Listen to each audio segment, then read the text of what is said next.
Ils sont originaires des 4 coins de la Sibérie.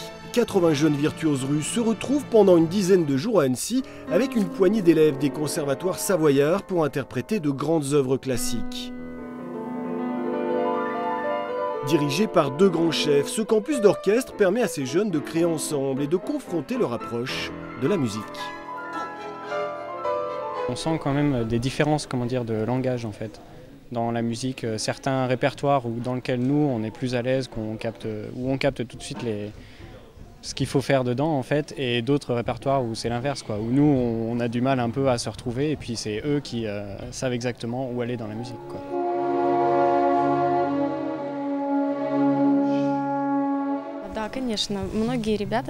C'est très enrichissant de jouer ensemble. On échange, on travaille beaucoup, on rit aussi, on communique par la musique et un peu avec l'anglais.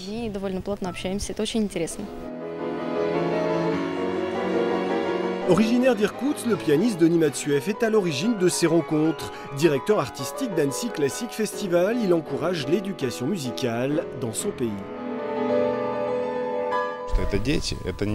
Ces jeunes sont formidables.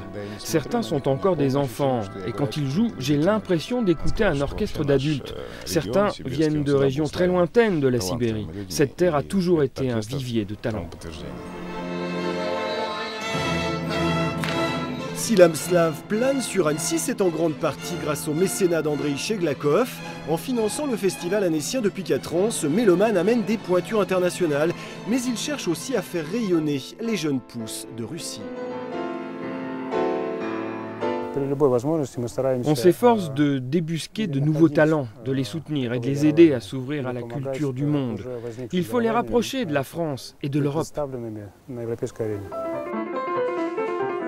Et la Russie ne manque pas de jeunes talents. Varvara Kutuzova, 10 ans à peine, est aussi à l'aise avec Rachmaninov, Chopin ou Debussy. La petite prodige a donné hier un récital en ouverture de la nuit de piano à l'Imperial Palace d'Annecy.